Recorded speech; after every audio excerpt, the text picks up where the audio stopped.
Maintenant, est-ce que j'ai assez d'assises dans ma compréhension, dans mon tawhid, dans ma relation avec Allah, dans ce que je Mhm. comprends de comment fonctionne l'islam, pour ne pas tomber dans des choses qui vont être très dangereuses pour moi?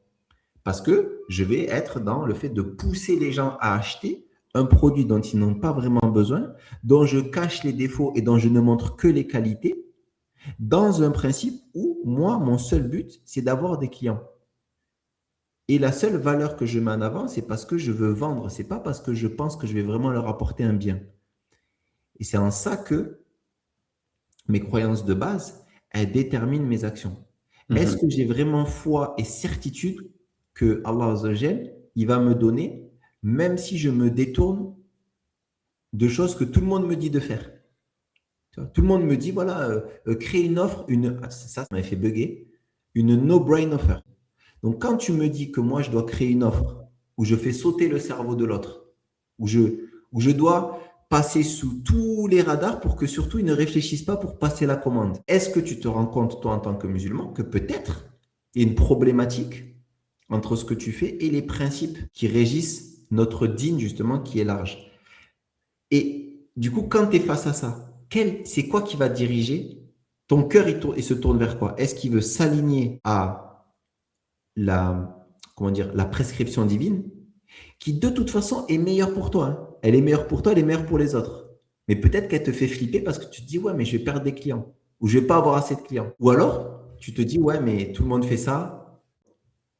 Ouais, je pense que là, tu parles de l'offre irrésistible qu'on apprend en marketing lorsqu'on fait une offre de valeur, créer une valeur. Ça Oui, mais peut moi, être je te parle vraiment que j'ai entendu la notion de no-brain offer. Oui, no brain, en fait, c'est oui, c'est-à-dire c'est irrésistible. En fait, la traduction, c'est irrésistible.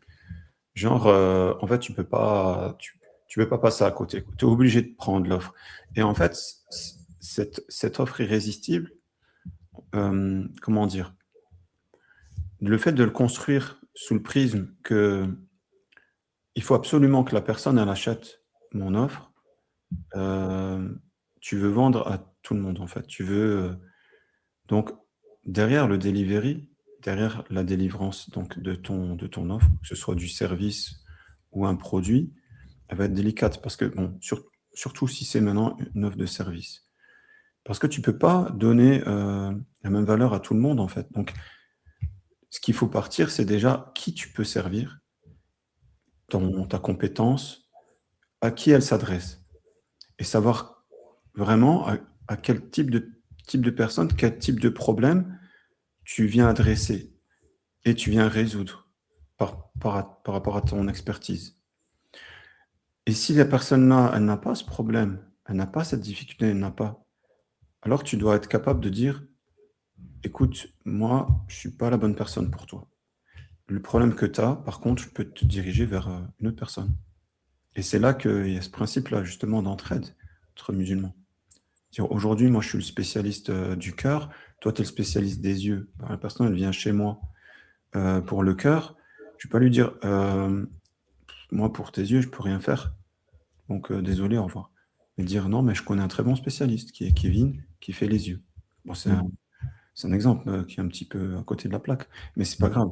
C'est pour expliquer un petit peu. C'est-à-dire que vraiment, de toujours penser aux autres, de pas se dire, OK, il n'est pas venu pour moi, mais allez, je n'ai pas besoin de lui. Dire, mon client, il a un problème, je veux vraiment l'aider. Je veux l'aider. C'est pas que ben, je peux pas l'aider, mais je le laisse tomber. Non, ben, il est venu vers moi parce qu'il avait besoin d'aide. Ben, ok, je peux pas t'aider. Par contre, je te recommande telle personne qui. Mais par contre, recommander pas pour vendre, mais recommander parce que la personne, elle est vraiment.